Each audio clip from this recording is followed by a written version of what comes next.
السلام عليكم ورحمة الله وبركاته.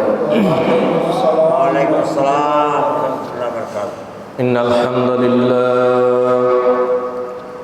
الحمد لله نحمده ونستعينه ونستغفره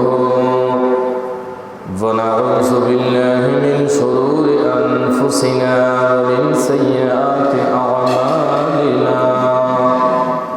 من يهده الله فلا مضل له ومن يضلله فلا هادي له. ونشهد أن لا إله إلا الله وحده لا شريك له. وأيضا فقد قال الله تعالى عز وجل في القرآن الكريم: أعوذ بالله من الشيطان الرجيم. بسم الله الرحمن الرحيم. إن الله وملائكته يصلون على النبي يا أيها الذين آمنوا صلوا عليه وسلموا تسليما. صلى الله على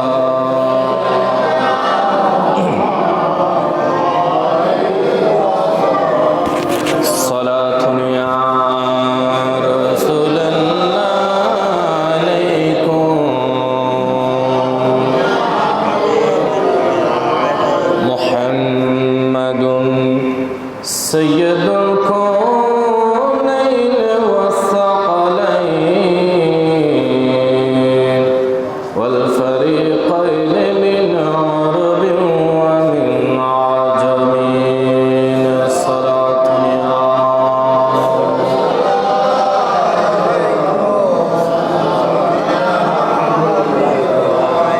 أعوذ بالله من الشيطان الرجيم. بسم الله الرحمن الرحيم. ولو أنهم إذ ظلموا أنفسهم جاءوك فاستغفروا الله واستغفر لهم الرسول لوجدوا الله توابا رحيما. صدق الله العلي العظيم وبلغنا رسوله النبي الحبيب الكريم. رب صل وسلم وبارك عليه. উপস্থিত আমার সদবাজন মুসল্লিয়ান ইসলাম, পর্দার আড়ালে বসে আমার মুস্তরাত খাওয়াতিন মা ও বোনেরা, রহমানি ওয়া রাহমাকুমুল্লাহ তাআলা, আসসালামু আলাইকুম ওয়া রাহমাতুল্লাহি ওয়া বারাকাতুহু। মহান রব্বুল আলামিন আহকামুল হাকিমিনের দরবারে লাখো কোটি শুকরিয়া আদায় করি যে রব্বুল আলামিন আহকামুল হাকিমিন আমাদেরকে জুমার দিন যথা সময়ে আল্লাহর ঘরে এসে বসে আল্লাহ তাআলার শরণ, রাসূলুল্লাহর উপর দরুদ শরীফ আদায় করার আল্লাহ তৌফিক দান করেছেন। আমরা সকলে উচ্চ কণ্ঠে একবার বলি আলহামদুলিল্লাহ। এর সাথে রাসূলুল্লাহ সাল্লাল্লাহু আলাইহি ওয়াসাল্লামের নূরানি কদমে লাখো কোটি দরুদের হাদিয়া পেশ করি রব্বুল আলামিন যেন আমাদের সকলকে জীবন একবার হলো নূরানি নবীর কদমে গিয়ে সত্যিকারের রসুলকে সামনে রেখে মাজার শরীফ দেখে, সোনালী গম্বুজ দেখে, রওজা মুবারক দেখে একবার সালামি দেওয়ার আল্লাহ তৌফিক দান করুন। প্রিয় হাজরিন, কোরআনুল কারীমের আপনাদের খেদমতে একটা আয়াত পড়েছি যেটা ৫ম নম্বর পারাতেই। এ আয়াতে কারিমার মূল মাখাস, সারাংশ, খুলাসা কথা হলো আল্লাহ পাক তার বান্দাদেরকে আদেশ দিচ্ছেন, তোমাদের গুনাহ যদি মাফ করাতে হয় তোমাদের জন্য দুনিয়ার মধ্যে একটা দরবার খোলা আছে। সেই দরবার হলো দরবারে মুস্তাফা। সেই দরবারে মুস্তাফায় গেলে আমি আল্লাহ তোমাদের গুনাহ মাফ করে দেব। এটা কোরআন, এটা কোরআন, হাদিস নয়। হাদিস বললে অনেকেই বলবে হতে পারে এটা মওযু হাদিস, গরিব হাদিস, জয়ীফ হাদিস প্রশ্ন করবে। কিন্তু কোরআনের মধ্যে প্রশ্ন করলে বুঝে নেবেন সে বেঈমান। সে কি? কোরআন নিয়ে যদি কারো কোনো প্রশ্ন থাকে সে মুসলমান হতে পারে? কোরআনের উপর যদি কারো কোনো সন্দেহ থাকে তাকে আর মুসলমান বলা যাবে? কথা এটাও আমার, এটাও কোরআনে আল্লাহ বলেছেন লা রাইবা ফিহি হুদাল লিল মুত্তাকিন। কোরআনে কোনো সন্দেহের অবকাশ, কিন্তু এর পরেও একদল নবীর দরবারে যাওয়ার জন্য সুন্নি মুসলমান চেষ্টা করলে তাদেরকে বিভিন্নভাবে বাধা দেওয়ার চেষ্টা করে।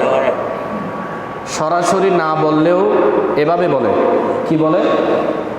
মক্কা শরীফে 1 রাকাত নামাজ পড়লে 1 লক্ষ রাকাতের সওয়াব।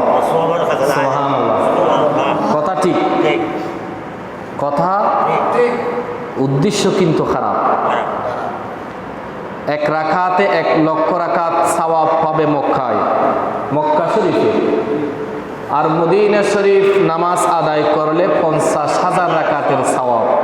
সুবহানাল্লাহ। এতটুকু ঠিক আছে। তৃতীয় নাম্বার কথা বলে যেখানে সওয়াব বেশি তোমরা সেখানে সময় বেশি দাও। মদিনা শরীফে তো সওয়াব কম, সেই দিকে কম থাকো, আর মক্কা শরীফে বেশি থাকো। আচ্ছা, আমরা কি মক্কা শরীফ মদিনা শরীফ শুধু কি সওয়াবের আশায় যাই? সওয়াব তো আপনি এখানেও পাচ্ছেন, ওখানে একটু বেশি এখানে একটু কম। না হলে কাবাঘর যেমন আল্লাহর ঘর, এই বাইতুল্লাহ মসজিদ এটাও আল্লাহর ঘর। সুবহানাল্লাহ। এটাও কার ঘর? রাসূল বলেছেন আল মসজিদু বাইতুল্লাহ ওয়াল মাদ্রাসাতু বাইতি। মসজিদ হলো আল্লাহর ঘর, তো কাবা শরীফও আল্লাহর ঘর। আমাদের এলাকার মসজিদ জুমা মসজিদ এটাও আল্লাহর ঘর। আমরা কাবা শরীফে গিয়ে যখন 1 রাকাত নামাজ আদায় করব 1 লক্ষ রাকাতের সওয়াব পাবো, এটা ঠিক, এটা আমরা বিশ্বাস করি। কিন্তু কাবা শরীফের গোটা কায়নাতের কিবলা কাবা, গোটা দুনিয়ার মুসলমানের কিবলা হলো কাবা শরীফ। কাবার শরীফের দিকে সবাই মুতাওয়াজ্জিহ হয়ে মুতাওয়াজ্জিহানিরা জিহাতিল কাবাতিস শরীফাতে বলে আমরা বিভিন্ন দেশ থেকে নামাজ আদায় করি কাবা শরীফের দিকে, কারণ এটা আমাদের কিবলা। কিন্তু কাবা শরীফের একটা কিবলা আছে। সুবহানাল্লাহ।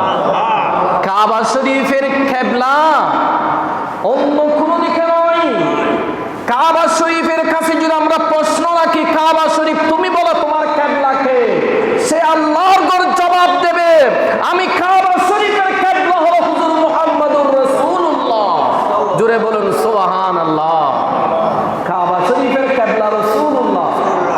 কাবা শরীফ ঝুঁকে থাকে, মুতাওয়াজ্জিহ হয়ে থাকে মদিনা শরীফের দিকে। আপনারা আল্লাহর ঘরে যারা গিয়েছেন তারা দেখবেন মদিনা শরীফ থেকে নামাজ আদায় কোন দিকে? দক্ষিণ দিকে। মদিনা শরীফ থেকে যারা নামাজ আদায় করে কোন দিকে? দক্ষিণে। কাবা শরীফের মধ্যে একটা মিজাবে রহমত আছে, মিজাবে, সেই মিজাবে রহমত এটা কিন্তু উত্তর দিকে। বাবা সুবহানাল্লাহ। মানে আল্লাহ তাআলা যখন দুনিয়াবাসীর জন্য রহমত নাযিল করে সর্বপ্রথম সেই রহমত আল্লাহর ঘরের উপর আসে, কাবা শরীফের উপর। আর সেই রহমত যেই দরিয়া যেই নালা দিয়ে জমিনের দিকে আসে, সেই নালা কিন্তু আপনার পশ্চিমে নয়, পূর্ব দিকে নয়, দক্ষিণ দিকে নয়, সেই মিসাবে রহমত সোজাসুজি রাসূলুল্লাহর মাজার শরীফ যেই দিকে, আমার আল্লাহ মিসাবে রহমতকে কাবা শরীফের উপর রেখেছে নবীর মাজারের দিকে করে। কেন? আল্লাহর ঘরে বর্ষণ হয় কিন্তু বন্টন হয় সোনার মদিনা থেকে। কোথায় থেকে? আমাদের দেশে গ্যাস আছে না, গ্যাসের মূল কেন্দ্র সাগরের মাঝখানে। ওটা কেন্দ্র, কিন্তু বন্টন হয় আমাদের বিভিন্ন জায়গার মধ্যে, যেখানে গ্যাস বন্টনের জায়গা সেখান থেকে, ঠিক না? অনুরূপভাবে আল্লাহর রহমতের মূল কেন্দ্র কাবা শরীফ, কিন্তু সেই রব্বুল আলামিনের রহমত বন্টন হয় সোনালী গম্বুজের মধ্যে, যিনি ভিতরে শুয়ে আছে মদিনাওয়ালা রাসূলের দরবার থেকে। সেই কারণে আল্লাহ তাআলা বলেন, বান্দা, তোমারও যদি সেই রহমতের প্রয়োজন হয়, তোমার যদি সেই দয়ার প্রয়োজন হয়, তুমি আর কাল বিলম্ব না করে সেই মুস্তাফার কদমে যাও, আমি আল্লাহ তোমার গোটা জিন্দেগির গুনাহ মাফ করে দেব। মক্কা শরীফে নামাজ আদায় করলে সওয়াব পাওয়া যায়, কিন্তু মদিনা শরীফ গেলে জীবনের গুনাহ মাফ হয়ে যায়। আপনার কাবা শরীফ ইবাদতের জায়গা, এটা কিন্তু 2 নাম্বার ইবাদত, 2 নম্বরে 1 নম্বরে ঈমান।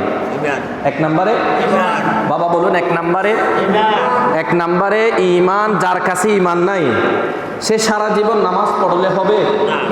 তো কাবা শরীফ এখানে ইবাদতের জায়গা, এখানে নামাজের জায়গা, এখানে তাওয়াফের জায়গা, এখানে মাকাম ইব্রাহিমকে সামনে রেখে নামাজ পড়ার জায়গা। এই সবগুলো তখন জায়েজ যদি ঈমান থাকে। যদি কি থাকে? ঈমান না থাকলে বেঈমান কিন্তু কাবা শরীফে প্রবেশ করা নিষেধ, মমনু, নিষেধ। সেখানে কাবা শরীফের হুদুদ যেটা হেরেম, ওখানে বিদরুমে প্রবেশ করা কি? এটা আমার না, এটা রাষ্ট্রীয়ভাবে নিষেধ। সৌদি আরবের রাষ্ট্রীয়ভাবে নিষেধ। মমনু হলো কোন বিদরুমি কাবা শরীফের ভিতরে প্রবেশ করতে পারবে না, কারণ তার কাছে কি নেই? ঈমান নাই। তো ঈমান কি? ঈমান তো রাসূলুল্লাহ, সুবহানাল্লাহ বলবেন না? কোরআনুল কারীমের মধ্যে রব্বুল আলামিন আহকামুল হাকিমিন বলেন, ওগো আমার বান্দা, তোমাদেরকে আমি রব্বুল আলামিন আহকামুল হাকিমিন সৃষ্টি করেছি, ঠিক আছে, কিন্তু সরাসরি আমি রব্বুল আলামিন তোমাদেরকে কোনো বিধান দিচ্ছি না। তোমাদের দুনিয়া, তোমাদের আখিরাত, তোমাদের কবরের জগৎ, ময়দানে মাহশরে, এই সব কিছুর মধ্যে যদি তোমরা নাজাত পেতে হয়, তোমাদের নাজাতের দরকার হয়, তাহলে তোমরা একটা কাজ করো, আমার রাসূল তোমাদেরকে যা করতে বলেছে তা করো, আর আমার নবী যা তোমাদেরকে নিষেধ করেছে ওগুলো বাদ দিয়ে দাও। তাহলে আমি রব্বুল আলামিন তোমাদেরকে একটা নিয়ামত দান করব, সেই নিয়ামতের নাম হলো জান্নাতুল তাজরি মিন তাহতিহাল আনহার। আমার আল্লাহ বলে, বান্দারে, তোমরা যদি রাসূলুল্লাহকে মানো, তাহলে তোমাদেরকে আমি রব্বুল আলামিন জান্নাত দান করব, যেই জান্নাতের মধ্যে অনেক নাহার বিদ্যমান।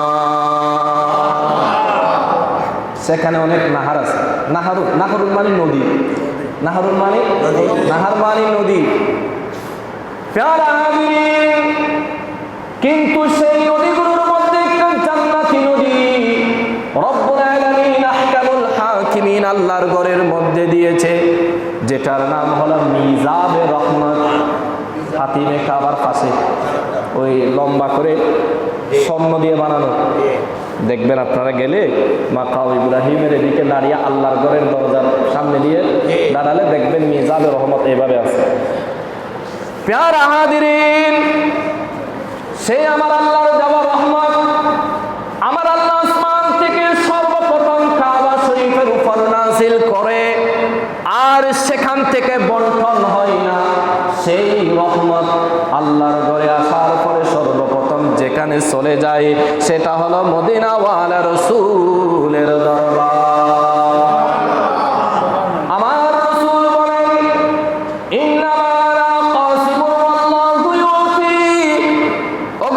আমার আল্লাহ হচ্ছেন স্রষ্টা। আল্লাহ তাআলার সমস্ত রহমত, দুনিয়ার মধ্যে যা কিছু আছে সবগুলোর মালিক, স্রষ্টা, সৃষ্টিকর্তা আল্লাহ, কিন্তু আমি রাসূল হলাম আমার আল্লাহর সেই রহমত বন্টনকারী। রাসূলুল্লাহ যাদেরকে জান্নাত দেবে এরা জান্নাতি হবে। মালিকে না দিলে আপনি জোর করে নিতে পারবেন? সেই ক্ষমতা কারো আছে? প্যারা হাদিরিন শুনুন, সুন্নি মুসলমান কেন নবীর কদমে যায়? আমরা সুন্নি মুসলমান আল্লাহর ঘরেও যাই, নবীর দরবারেও যাই, ঠিক আছে। আল্লাহর ঘরে নামাজ আদায় করলে 1 রাকাতে 1 লক্ষ রাকাত সওয়াব পাওয়া যায়। নবীর দরবারে গেলে 50,000 রাকাতের সওয়াব পাওয়া যায়, ঠিক আছে। কিন্তু কথা হলো আল্লাহর দরবারে সওয়াব বেশি পাওয়া যায়, কিন্তু মদিনা শরীফ গেলে সওয়াবের পাশাপাশি রাসূলুল্লাহর সাক্ষাৎ পাওয়া যায়। মদিনা শরীফ গেলে কার সাক্ষাৎ? সকলে বলুন কার সাক্ষাৎ? তো এখন আপনারা বলুন, রাসূলের সাক্ষাৎ পাওয়া গেলে জান্নাত না জাহান্নাম? সন্দেহ আছে? আমার নবী বলেন, মান সারা কবরি ওয়াজাবাত লাহু শাফাতি ইয়াউমাল কিয়ামা। উম্মত আমার শোনো, যারা মদিনা শরীফে এসে আমি নবীর মাজার জিয়ারত করবে, আমি নবী ঘোষণা দিলাম, আমার উপর ওয়াজিব করে নিলাম, লাজিম করে নিলাম আমার উম্মতের জন্য সুপারিশ করা। এখন আপনারা বলুন বাবা, যার জন্য নবী সুপারিশ করবে কোনো টেনশন আছে? কোনো ফেরেশানি আছে? কারণ কোরআনুল কারীমের মধ্যে আমার আল্লাহ বলেন, বান্দারে তোর গুনার জন্য যদি তুমি প্রতিদিন কান্নাকাটি করো, আমি আল্লাহর কাছে তওবা করো, আমি কবুল নাও করতে পারি। কিন্তু নবীর দরবারে এসে যদি আমি আল্লাহর কাছে ক্ষমা চাও, লাওয়াজাদুল্লাহ তাওয়াবার রহিমা। আমি রব্বুল আলামিন ঘোষণা দিলাম, আমার নবীর দরবারে এসে যদি তুমি আমি আল্লাহর কাছে ক্ষমা চাও, ওগো বান্দা শুনো, আমি রব্বুল আলামিন রাসূলুল্লাহর উসিলায় তোমার জীবনের সমস্ত গুনাহগুলো মাফ করে দেব। তো সেজন্য আমরা নবীর দরবারে যাই। নবীর দরবারে গেলে নবীর সাথে দিদারও হবে, আবার নবীর দরবারে গেলে গুনাহও মাফ হবে, আবার নবীর দরবারে গেলে জান্নাতও দেখতে পাবো। সেখানে জান্নাত আছে। প্যারা হাজরিন, আমার নবীর মাজারে আমরা যাই, নবী তো জিন্দা আছে, আছে কি নেই? এটা তো আপনিও বললেন, আমিও বললাম, এটা তো আমাদের আকীদা। কিন্তু সরাসরি কিতাবের মধ্যে কি আছে একটু খেয়াল করুন। আমাদের দেশে একদল বলে এগুলো কোরআন হাদিসে নেই। কোরআন হাদিসে আছে, ওরা পাই নাই, খুঁজে পাই নাই। আমরা বলবো না কোরআন হাদিসের মধ্যে যেটা নাই সেটা করার জন্য, কারণ কোরআন সুন্নাহর বাহিরে মন গড়া আমল করার এখতিয়ার কারো কাছে নাই। যেটা কোরআন হাদিসে নাই সেটা আমরাও মানি না। হ্যাঁ, যেটা কোরআন হাদিসে আছে সেটা করতে আমাদেরকে কেন তোমরা এইভাবে বাধা দাও? এমন কি আপনি যদি নবী মদিনা শরীফ গিয়ে যদি একটু হাত তোলেন, আপনাকে এরকম ধাক্কা দিয়ে বের করে দেবে, ধাক্কা দিয়ে বের করে দেবে। এদের আকীদা হলো চাইতে হলে আল্লাহর কাছে চাইতে হবে, নবীর কাছে কেন চাও? অথচ এরা জানে না আল্লাহ তাআলা যা কিছু দান করে সবগুলো মুস্তাফার দরবার থেকে বন্টন করা হয়, ঠিক কিনা? আবার অনেকে বলবে, হুজুর এরা কি কম বুঝে? না, আমরা বলবো না এরা কম বুঝে, এরা সম্মানী, ঠিক আছে, কিন্তু আমাদেরকে দেখতে হবে এরা এদের আসলের মধ্যে আছে কিনা। এখন তো আমাদের দেশে অনেকেই কথায় কথায় সৌদি আরবের দলিল দেয়, বলে এটা সৌদি আরবে নেই। আরে বাবা, সৌদি আরবে তো এখন গান বাজনা করে ওপেন আল্লাহর ঘরে ডিসপ্লে দিয়ে, আপনারা দেখেন নাই? আমার বাবারা দেখেন মনে হয়।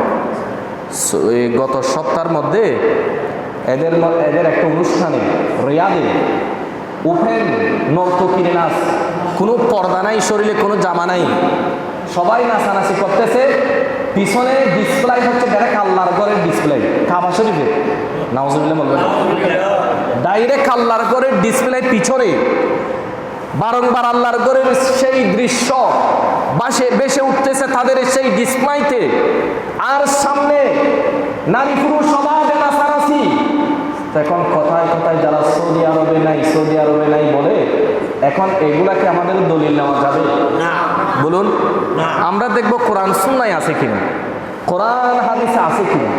কোরআন হাদিস এটাই হচ্ছে আমাদের আসল, কারণ তারা তো আরব জাতি, ঠিক আছে, সব কিছু আমরা মানি, এরা সম্মানী, কিন্তু যখন এরা নবীর বিধান থেকে যখন সরে যাবে তখন তাদেরকে মানার আর কোনো সুযোগ। তো সে কারণে কথায় কথায় হুজুর সময়টা সৌদি আরবে নেই, আপনারা এখানে দেন। আরে বাবা, সৌদি আরবে তো আল্লাহর ঘরকে, কাবা শরীফকে ডিসপ্লে দিয়ে গান বাজনা করে, তা আপনিও কি সেটা করবেন? না। কারণ সৌদি আরবের সব কিছু মানা যাবে না। আরে এরা এমন জাতি, এটা কাবা শরীফ, সে তার ঠ্যাং দুইটা কাবা শরীফের দিকে এভাবে লাগাই দিয়ে কোরআন শরীফ মাটির মধ্যে ডাইরেক্ট আল্লাহর ঘর সামনে, তার ডাইরেক্ট আল্লাহর ঘর সামনে তার দুই পা কাবা শরীফের সাথে বাঁচতেছে।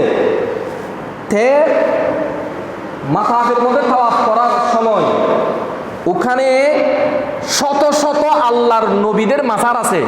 কাবা শরীফের যে মাথা আমরা যেটা তাওয়াফ করি, ওখানে শত শত নবীদের মাজার, কিন্তু সেখানে জুতা পরিধান করে তারা তাওয়াফ করে, জুতা, পায়ে জুতা আছে না? তো আপনি এদেরকে কেমনে মানবেন? দেখুন, তো এটার জন্য আমাদের শহীদ মিল্লাত শহীদ আল্লামা নুরুল ইসলাম ফারুকী রহমাতুল্লাহি আলাইহি তিনি বলেছেন, আমাদের বাংলাদেশের মুসলমান যদি জান্নাতে না যায়, গোটা দুনিয়ার কোনো মুসলমান জান্নাতে যাবে না। একদম 1000 বার সত্য, 1000 বার সত্য কথা। রিয়াজুল জান্নার ঠিক এই পাশে খালি একটা জায়গা, মানুষ নামাজ পড়ে, তার সামনে নবীর রওজা, সামনে একদম সামনে নবীর রওজা, সে তার দুইটা পা নবীর রওজার দিকে দিয়ে ফায়ের উপর কোরআন শরীফ, তার এই ফার উপর কোরআন শরীফ, এই যে এইভাবে রাখছে, এইভাবে তার ফার উপর পুরো কোরআন শরীফ, সে কোরআন ওখানে রেখে সেখান থেকে হেলান দিয়ে ওদিকে দেখে দেখে পড়তেছে, পা দুইটা নবীর রওজার দিকে। তো এদেরকে যদি আমরা দলিল দিই, এগুলো কি জান্নাতে না জাহান্নামে? আচ্ছা, আল্লাহর দরকারও কি তার ইবাদত? আমি একজনকে বললাম, ভাই এটা কি বাংলা বই নাকি? মানে আপনি যে কোরআন শরীফ কিভাবে মাটির উপর রেখে ইয়া করতেছেন, আপনি আপনার পাটা সামনে, কোরআন শরীফ পায়ের উপর, পায়ের নিচে। তো সুতরাং আমাদের যারা আমার ভাইরা যারা ভুল বুঝে যে সৌদি আরব এটা নাই, সৌদি আরব এটা নাই, তো এগুলা কি মানার মতো? সুতরাং সৌদি আরবের কথা বলে এগুলো আমাদের দলিল নয়, আমাদের দলিল হচ্ছে কোরআন সুন্নাহ। সুবহানাল্লাহ। সহিহ বুখারীতে হাদিস শরীফ আছে, পশ্চিম দিকে একটু তুতু ফেললেন, তুতু আল্লাহর হাবিব ইমাম সাহেবের ইমামতি ক্যান্সেল করে দিলেন। কেন? বলে তোমার কাছে আল্লাহ এবং রসুলের প্রতি তাজিম নেই। তো যার কাছে আল্লাহ এবং রসুলের প্রতি তাজিম নাই, সে ইমামতি করার যোগ্য নয়, তার পিছনে একটাদা করলে নামাজ হবে। সুতরাং আমি নবী বললাম, হে আমার সাহাবীরা, তোমরা তার পিছনে একটাদা করিও না। এখন সেই দিকে আপনি যদি পা দিয়ে বসে থাকেন, আপনি সেই দিকে যদি আপনার কোনো তাজিম ভক্তি না থাকে, তাহলে সুতরাং এদের পিছনে একটাদা হবে, একটাদা হবে না। পেয়ারা হাজরিন, তো সে কারণে আমাদের দেশে এখনো আদব আখলাক অনেক আছে। আমাদের দেশে একজন মানুষের সাথে একটু পা লাগলে কয়বার সালাম করে, সালাম করেন। আবার একজন মুরব্বী দেখলে হাত নামিয়ে যায়। আপনি এই দৃশ্যগুলো কিন্তু অন্য দেশে দেখবেন না, কোনো দেশে নেই। আপনাকে লাথি মারবে, মাথা পাড়ায় লাথি মারে খাইতে চলে যাবে, একটু অনুতপ্ত হবে না। তো সুতরাং এখনো আমার দেশ এই আদব আখলাক, এটা এখনো আল্লাহর ওলিদের উসিলায়, এখনো এই ভক্তি, শ্রদ্ধা, আদব আখলাক আমাদের দেশের মানুষের কাছে আছে। এটা কিন্তু অন্য কোনো কারণে নয়, এটা হচ্ছে আল্লাহর ওলিদের উসিলায়। কথা বলুন ঠিক কিনা? ওলি আল্লাহর আমাদেরকে সে আদব শিক্ষা দিয়েছে বিদায়, সে কারণে এখনো আমাদের দেশের মানুষ পশ্চিম দিকে থুতু ফেলে না। এমনকি মসজিদের জানালা দিয়েও থুতু ফেলতে অনেকে লিখে দেয়, নিষেধ করে। আদব, শুধু আদবের কারণে। না হলে আপনি দক্ষিণ দিকে থুতু ফেললে অসুবিধা কি? তারপরও ওই দিকে একজন মুসল্লি যাবে, হতে পারে আপনি টুতু ফেলতে তার গায়ে যাবে, কষ্ট পাবে এটার কারণে। না হলে দক্ষিণ দিকে টুতু ফেলা যায়, উত্তর দিকে ফেলা যায়, শুধু পশ্চিম দিকে না ফেললে হয়। পশ্চিম দিকে এটা সরাসরি নিষেধ হাদিসের মধ্যে আছে। তবে দক্ষিণ দিকে বাতাস উত্তর দিকে যাচ্ছে, ওই সময় দক্ষিণ দিকে না ফেলাটা উত্তম। কেন আপনি দক্ষিণ দিকে টুতু ফেলে সেগুলো আপনার গায়ে আসবে বা আপনার সামনে আসবে, এই কারণে বাতাস যেই দিকে সেই দিকে না, অন্যদিকে। তো এই শিক্ষা, এই তালিম আমাদের দেশে কোনো আছে একমাত্র আল্লাহর ওলিদের কারণে এবং সুন্নি উলামায়ে কেরামের ওয়াজ নসিহতের কারণে। কথা বলুন ঠিক কিনা? তো এগুলো মনে রাখবেন, আদব আখলাকের অনেক বড় জিনিস। প্যারা হাজরিন, তো আমি যে আয়াত পড়েছি এই আয়াতের ব্যাখ্যা করতে গিয়ে তাফসীরে জালালাইন শরীফ দুই জালাল লিখেছে, জালালউদ্দিন সুয়ুতী, জালালউদ্দিন মুহাম্মদ আলাইহির রহমা। এরা উস্তাদ একজন আরেকজন শাগিরিদ ছাত্র, দুইজনে মিলে তাফসীরে জালালাইন শরীফ লিখেছে। সেই তাফসীরে জালালাইন শরীফের আমি যে আয়াত পড়েছি, ওয়ালাউ আন্নাহুম ইযযালামু আনফুসাহুম জাউকা, এই আয়াতের ব্যাখ্যা করতে গিয়ে তাফসীরে জালালাইনের মধ্যে একটা টিকা লিখেছে। সেই টিকার মধ্যে আল্লাহর হাবিবের একজন সাহাবীর অবস্থার বর্ণনা দিয়েছেন। সুবহানাল্লাহ। আল্লাহর হাবিব সাল্লাল্লাহু আলাইহি ওয়াসাল্লামের একজন গ্রাম্য সাহাবী সেই নবীর দরবারে আসলেন যখন নবীজি জিন্দেগিতে ছিলেন। কারণ নবীর সাহাবীরা নবীর পিছনে নামাজ পড়তেন, তারা এক ওয়াক্ত নামাজ আল্লাহর হাবিবকে বাদ দিয়ে নামাজ আদায় করতেন না। সুযোগ পাইলে নবীর দরবারে, আল্লাহর নবী ইমাম ছিলেন আর নবীর পিছনে শত শত আল্লাহর নবীর জান্নাত প্রাপ্ত সাহাবায়ে কেরাম নবীজির সাথে নামাজ আদায় করতেন। বলুন, এদেরকে গালি দেওয়া যাবে? খারাপ মন্তব্য করা যাবে? কিন্তু আজকে দেখবেন একদল নবীর সাহাবীদের কেউ গালি দেয়, নাউজুবিল্লাহ। আমার নবীর সাহাবীরা রাসূলুল্লাহর সাথে নামাজ আদায় করতেন, রাসূলের দরবারে থাকতেন। শুধু তা নয়, সাইয়্যিদুনা আবু হুরায়রা বলেন, আমরা আসহাবে সুফা যারা ছিলাম, আমাদের খিদা লাগলে আমরা একবার নবীর চেহারার দিকে দেখতাম, আমাদের খিদা চলে যেত। ওই সময় খাবার নাই, পানি নাই, খাবারের মতো কোনো টাকা পয়সা আমাদের কাছে নাই। কিন্তু আমরা যখন আমাদের খিদা আসতো, আমরা খাবার না ফেলেও নবীর যদি দিদার পেতাম, আল্লাহর নবীর চেহারার দিকে দেখতাম।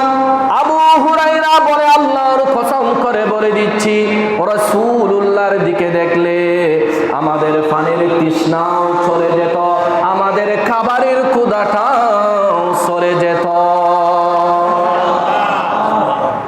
শুধু নবীর দিকে দেখলে ক্ষুধা শেষ। সুবহানাল্লাহ। ওই রকম সাহাবীদের মধ্যে একজন গ্রাম্য সাহাবী নবীজির হায়াতে জিন্দেগিতে আসলেন নবীর দরবারে। নবীজি তাদেরকে শিক্ষা দিয়েছেন, উম্মত কোন যদি গুনাহ করো, অন্যায় করো, ওই গুনাহ থেকে যদি বাঁচতে হয় তোমরা সরাসরি আমি নবীর দরবারে আসবে, আমার আল্লাহ তোমাদের গুনাহ মাফ করে দেব। আর সেই গ্রাম্য সাহাবী নবীর দরবার থেকে তার গ্রামের মধ্যে চলে গেলেন। সেখানে থাকা অবস্থায় হঠাৎ করে তার একটা ভুল হলো, অন্যায় হলো। সেই গ্রাম্য সাহাবী সেখান থেকে রওনা হয়েছেন গুনাহ থেকে মাফ পেতে হলে নবীর দরবারে যাওয়ার জন্য। সেই রওনা হলেন আল্লাহর নবীর দরবারে। যখন আসলেন, এসে তিনি দেখতে পাইলেন আল্লাহর নবী দুনিয়া থেকে বিদায় নিয়েছেন। ইন্না লিল্লাহি ওয়া ইন্না ইলাইহি রাজিউন। রাসূলুল্লাহ নাই, বিদায় নিয়েছে। গ্রাম্য সাহাবী আসলেন, দেখা যায় সাহাবায়ে কেরামের কোনো আওয়াজ শব্দ নাই।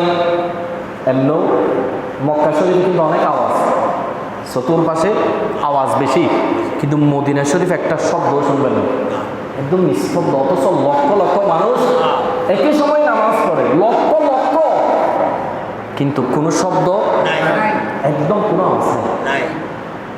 সেখানে লেখাও আছে লা তারফাউ আসওয়াতাকুম ফাওকা সাউতিন নবী, বান্দারে তোমাদের মুখের আওয়াজ নবীর দরবারে আসলে নিচু করে ফেলো। তোমাদের মুখের আওয়াজ যেন নবীর দরবারে বড় না হয়। কেন? নবীর দরবারে যদি তোমাদের মুখের আওয়াজ বড় হয়, আমি আল্লাহ তোমাদের গোটা জিন্দেগির আমল বরবাদ করে দেব।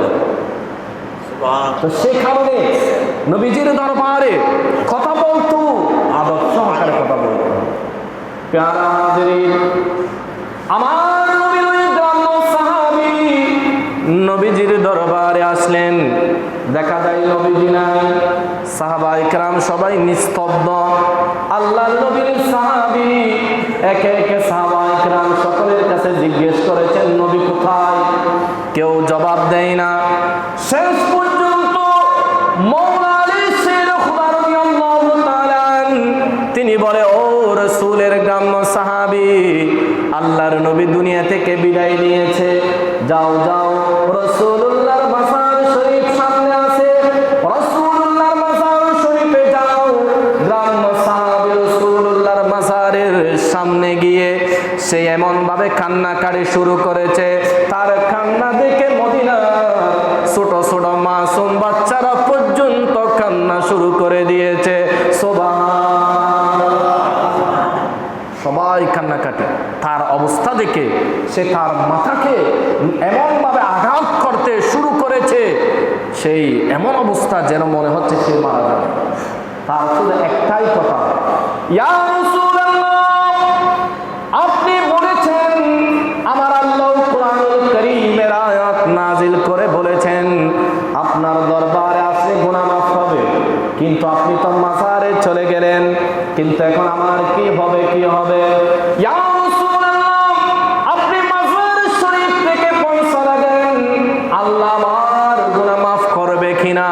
সে এমন ভাবে আল্লাহর নবীর দরবারে ক্ষমা প্রার্থনা করেছেন, এমন ভাবে রাসূলুল্লাহর দরবারে কান্নাকাটি করেছেন। আর ওইদিকে আমার আল্লাহ দেখে আছে।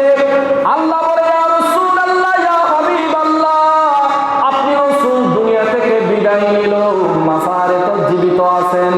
ইয়া রাসূলুল্লাহ, মাজার থেকে আপনার সাহাবীকে বলে দেন আমি রব্বুল আলামিন তার জীবনের সমস্ত গুনাহগুলো মাফ করে দিলাম।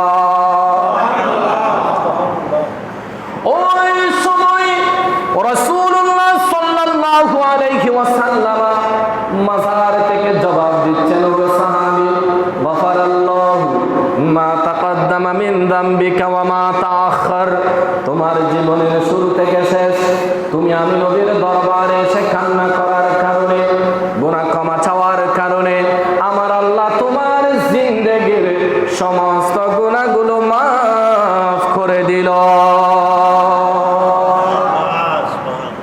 তাহলে নবীজির ইন্তেকালের পরেও কেউ গিয়ে যদি একটু ক্ষমা চাই, আল্লাহ কি করে দেবে? গুনাহ কি করে দেবে? আমরাও চাই কিনা নবীর দরবারে যেতে? চেষ্টা করবেন।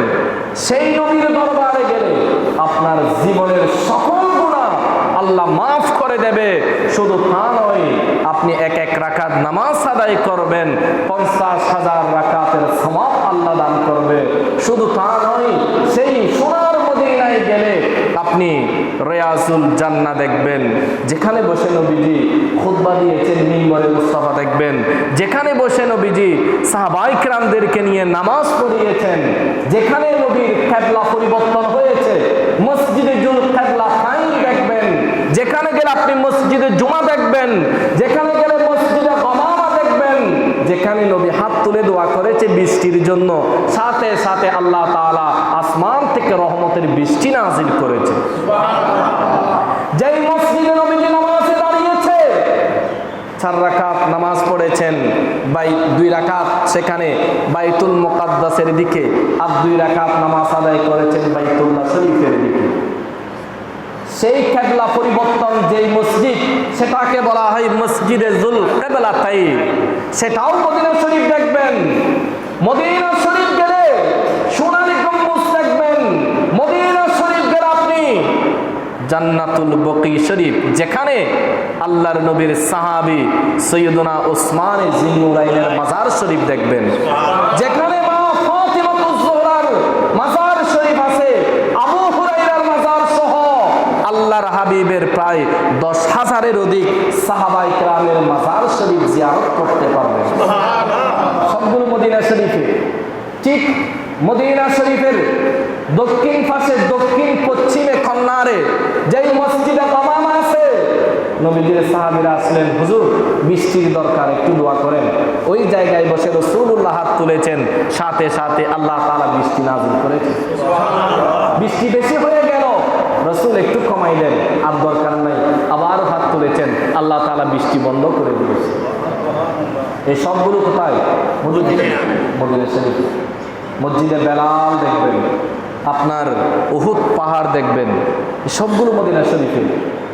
আপনার সেখান থেকে আপনার যদি আরো যেতে পারেন, আপনার বীরে শেফা, মদিনা শরীফে বীরে শেফা, আপনারা যারা যেতে পারেন যাবেন, এই নিয়ামতগুলো দেখার চেষ্টা করবেন। যেখানের যেই কুফের পানি পান করলে আপনাকে আল্লাহ তাআলা শেফা দান করবে, সেই কারণে সেটার নাম হলো বীরে শেফা। বীরে শেফার মধ্যে নবীজির একটু তুতু নিক্ষেপ করেছে, আল্লাহ বলে কিয়ামত পর্যন্ত আমার বান্দাদের জন্য শেফা আমি আল্লাহ সেখানে দান করেছি। সেখানে সবকিছু আছে, আমার আল্লাহর দেওয়া নিয়ামত সবগুলো মদিনা শরীফে।